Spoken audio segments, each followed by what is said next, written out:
সম্মানিত আমির বাংলাদেশ সুপ্রিম কোর্টের সম্মানিত আইনজীবী, বাংলাদেশ ঢাকা এবং ভাইরা বোর্ডের সম্মানিত কৌশলী সরকারি কৌশলী, বাংলাদেশ সৌদিবাজার জনাব অ্যাডভোকেট ইব্রাহিম জনাব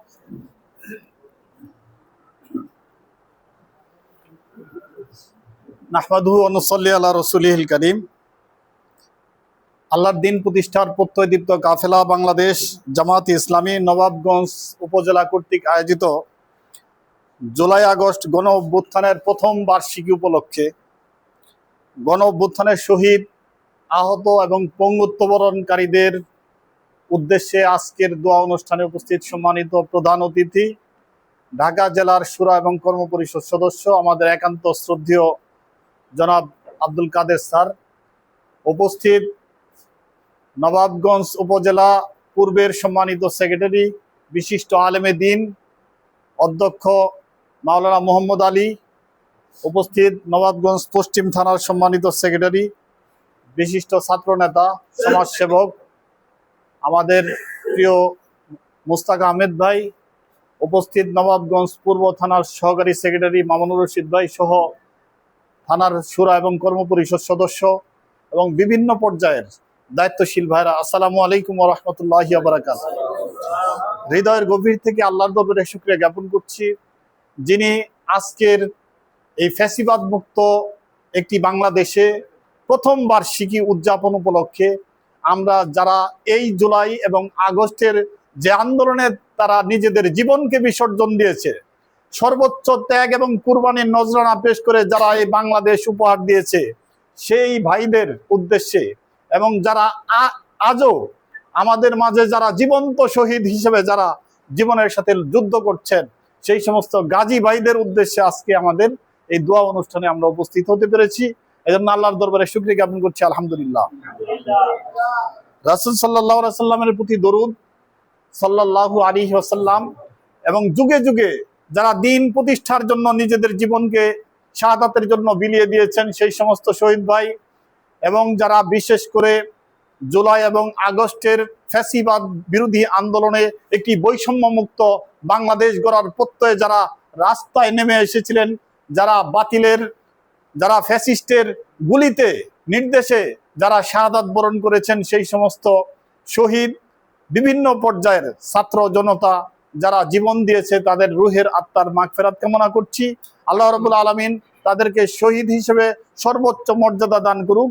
পাশাপাশি যারা বিভিন্নভাবে আহত হয়ে এখনো হাসপাতালে কাতরাচ্ছে, যারা এখনো পর্যন্ত সুস্থ জীবনে ফিরতে পারে নাই, আমরা তাদেরকে পরিপূর্ণ, আল্লাহ রাব্বুল আলামিন তাদেরকে পরিপূর্ণ সুস্থতা দান করুন, তাদেরকে স্বাভাবিক জীবনে ফেরার তৌফিক দান করুন, যাতে তাদের জীবনের যে তারা যে যুদ্ধ, যাদের একটা পা কেটে ফেলছে, হাত কেটে ফেলছে, যাদের চোখ দুটোটাই নাই, আপনারা যদি তাদের সাথে সাক্ষাৎ করেন, আপনাদের জুলাই যে কি অনেকের কাছে শুধুমাত্র বক্তব্য বিবৃতি, কিন্তু আপনাদের কাছ থেকে দেখার সুযোগ অনেকেরই হয়তো হয় নাই। 5ই আগস্ট যেদিন সকালে ভোরের বেলা আমি ঢাকা বিশ্ববিদ্যালয়ে যাই, বিশ্বাস করেন প্রত্যেকটা জায়গা যেখান দিয়েই পার হইতে যাই, সেখান দিয়েই লাঠি টাঠি নিয়ে আওয়ামী লীগের লোকজন যেভাবে সন্ত্রাসী কায়দায়, কোনো একটি রাস্তাও নাই যেখানে তারা এইভাবে নারকীয়ভাবে হত্যাযজ্ঞ এবং আঘাত না করছে। শেষ পর্যন্ত 10 কিলোমিটার ঘুরে হেঁটে তারপরে আমাদেরকে সেই আপনার বক্সিবাজারের ওই রাস্তা দিয়ে, তারপরেও মনে করেন যে আমার সামনেও কয়েকজন ভাই আহত হলেন। আমরা সর্বশেষ তাদেরকে ওইখান থেকে মিছিল নিয়ে আইসা এই আহত ভাইদেরকে উদ্ধার করে হসপিটালে পাঠানোর ব্যবস্থা করছি। সেই চিত্রটা যে কি ভয়াবহ ছিল, এবং কদমতলী মোড়ে কোনো একজন ব্যক্তিও ওখানে ক্রস করার মতো কোনো অবস্থা ছিল না। একদিকে পুলিশ, আরেকদিকে আওয়ামী লীগের লোকজন, দুইজন সম পর্যায়ে মিলে সেখানে মানুষের নিত্য নৈমিত্তিক যে প্রয়োজন, সেই প্রয়োজনের জন্য কেউ ওই পারে যেতে পারে নাই। এরকম একটি ভীতিকর পরিস্থিতি, একটু পরে পরে একজনকে ধইরা মারামারি শুরু হয়ে গেছে, যে সে ওই পারে যাচ্ছে আন্দোলন করার জন্য। এইভাবে পুরো বাংলাদেশকে একটি জেলখানায় পরিণত করেছিল এই ফ্যাসিবাদ শক্তি।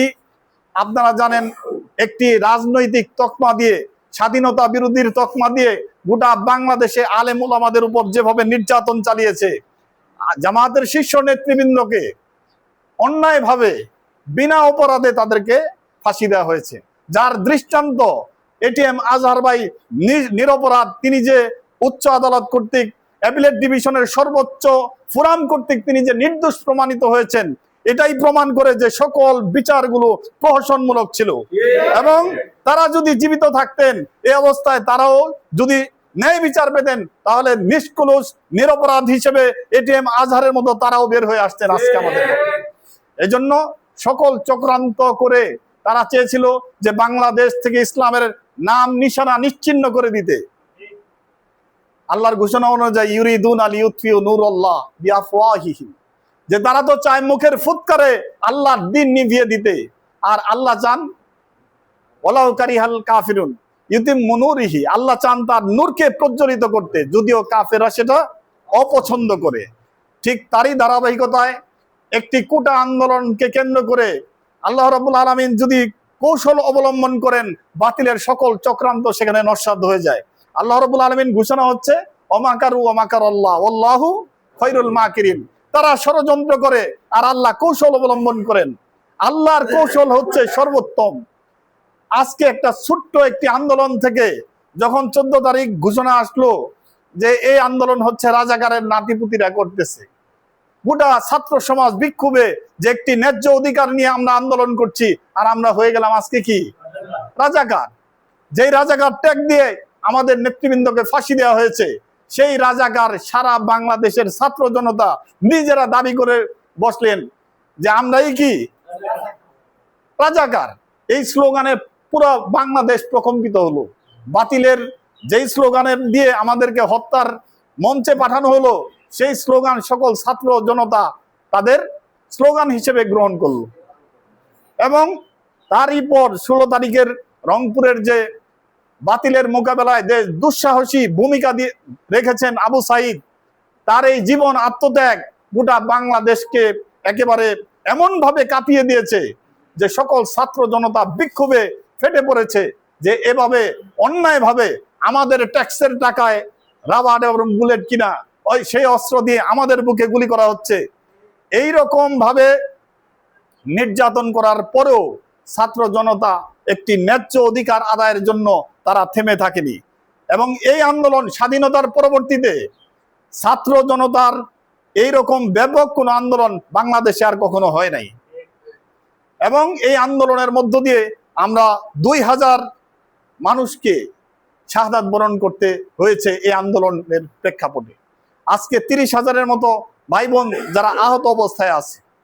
এজন্য প্রিয় ভাইরা, এই আন্দোলনের যে উদ্দেশ্য ছিল, আজকে সেই রক্তের উপর দাঁড়িয়ে গোটা বাংলাদেশে সেই বৈষম্যহীন যে সমাজ ব্যবস্থা করার কথা ছিল, আজকে ফ্যাসিবাদ মুক্ত বাংলাদেশে যে ধরনের মানুষের অধিকার প্রতিষ্ঠার কথা ছিল, সেই অধিকার এখনো প্রতিষ্ঠিত হয় নাই।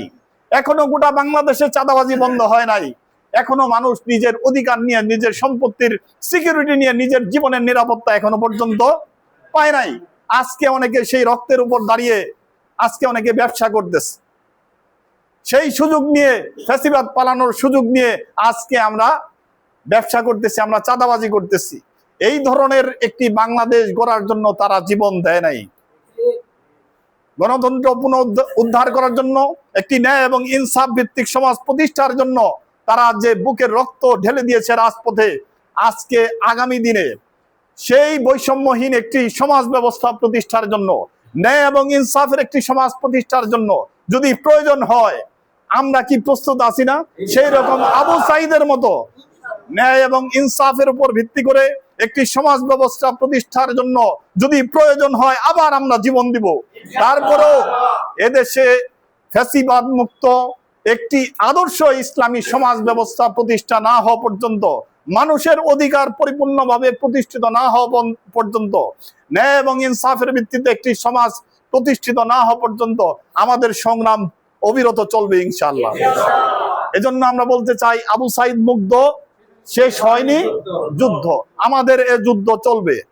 এবং যারা আজকে এই আবু সাইদ মুগ্ধের যে ত্যাগ এবং কুরবানি, সেটাকে যারা আজকে বিভিন্ন নিজেদের রুটি রোজগারের পথ পন্থা হিসেবে নিয়েছেন, তাদের জন্য ধিক্কার। আজকে যারা জীবন দিয়েছে তারা এরকম কোন রুটি রোজগারের কোনো প্রত্যাশা নিয়ে রাজপথে জীবন দেওয়ার জন্য যায় নাই। এজন্য প্রিয় ভাইরা, আমাদেরকে শপথ নিতে হবে এই বাংলাদেশ আধিপত্যবাদ মুক্ত, একটি ফ্যাসিবাদ মুক্ত, গণতন্ত্র পুনরুদ্ধার এবং বৈষম্যহীন একটি সমাজ ব্যবস্থা প্রতিষ্ঠার জন্য আমাদেরকে একেবারে নীরবে নিবৃতে প্রতিটি এলাকায়, প্রতিটি পাড়ায় মহল্লায় কাজ করতে হবে।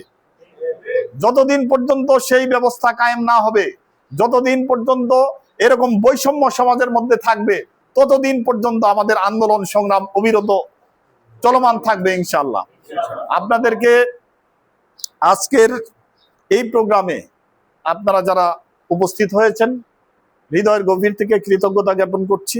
আপনারা আপনাদের আবেগের জায়গা থেকেই, যে হয়তো আমি জুলাই আন্দোলনে অংশগ্রহণ করতে পারি নাই, যাদের কারণে গোটা বাংলাদেশে একটি সুন্দর আজকে ইসলামের পক্ষে কথা বলার সুযোগ হয়েছে, যাদের জন্য আমরা যে ঘর ছাড়া হয়েছিলাম সেই মানুষগুলো ঘরে ফেরার মতো সুযোগ হয়েছে, যাদের বিরুদ্ধে অগণিত বিস্ফোরক মামলা, সন্ত্রাস বিরোধী আইনে মামলা, যাদের জেলখানায় থাকার কথা ছিল, তারা যে আজকে উন্মুক্ত বাতাসে, উন্মুক্ত আকাশের নিচে তারা ইসলামের পক্ষে কথা বলার জন্য যে সুযোগ পেয়েছি, আমরা এটা শুকরিয়া স্বরূপ আল্লাহর দ্বীনের কাজ এমন ভাবে করতে চাই যে সময়গুলো আমরা পালিয়ে বেরিয়েছি, যে সময়গুলো বাতিলের কারণে আমরা উন্মুক্ত ভাবে মানুষকে ইসলামের দাওয়াত পৌঁছাতে ব্যর্থ হয়েছি, পারি নাই, আজকে আমরা সেই সময়ের কাজা কাফারা সহ আমরা মাঠে ময়দানে সকল মানুষের কাছে ইসলামের সমান আদর্শকে তুলে ধরতে চাই। পারবো না ইনশাআল্লাহ? আমরা ইনশাআল্লাহ সকল মানুষের কাছে আমাদের ইসলামের সমান আদর্শের দাওয়াত আমরা উপস্থাপন করতে চাই। কোনো ক্ষমতার লোভে নয়, কোনো নেতৃত্বের লোভে নয়, বরং আল্লাহর দ্বীন প্রতিষ্ঠার মাধ্যমে মানুষের অধিকার প্রতিষ্ঠার আন্দোলন, ন্যায় এবং ইনসাফের সমাজ প্রতিষ্ঠার জন্য আন্দোলন। এই আন্দোলনে ব্যক্তিগতভাবে আমরা কোনো বেনিফিটেড হওয়ার জন্য, কোনো ক্ষমতা ভোগ করার জন্য আমরা কেউ এই আন্দোলনের সাথে সম্পৃক্ত হইনি। আমাদের শেষ প্রত্যাশা হচ্ছে আমরা জান্নাত পাবো ইনশাআল্লাহ। আমরা জান্নাত পাবো আল্লাহর সন্তুষ্টির জন্য এই আন্দোলনের সাথে সম্পৃক্ত হয়েছি। যতদিন পর্যন্ত আমাদের দেহে জীবন থাকবে, ততদিন পর্যন্ত এই আন্দোলনের সাথে সম্পৃক্ত থেকে কোনো বাতিলের রক্তচক্ষু, কোনো হুমকি ধামকি আমাদেরকে আন্দোলন থেকে এক চুল পরিমাণ বিচ্যুত করতে পারবে না ইনশাআল্লাহ। এই জন্য প্রিয় ভাইরা, আমি সর্বশেষ আপনাদেরকে আন্তরিকভাবে মোবারকবাদ এবং ধন্যবাদ জানিয়ে, এবং বিশেষ করে আজকের যাদের উদ্দেশ্যে এই আয়োজন, আজকে জুলাই এবং আগস্টের এই ফ্যাসিবাদ মুক্তির জন্য গোটা বাংলাদেশকে একটি কারাগার থেকে যারা মুক্তির মোহনায় নিয়ে আসার জন্য নিজেদের জীবনকে বিসর্জন দিয়েছেন, সেই সমস্ত শহীদ ভাইদের সর্বোচ্চ শাহাদাতের মর্যাদা কামনা করে আপনাদের সকলকে ধন্যবাদ জানিয়ে এ পর্যায়ে দোয়া মোনাজাত পরিচালনা করছেন আমাদের সম্মানিত থানা সেক্রেটারি মাওলানা মোহাম্মদ আলী ভাই। আমি সকলকেই ধন্যবাদ জানাচ্ছি।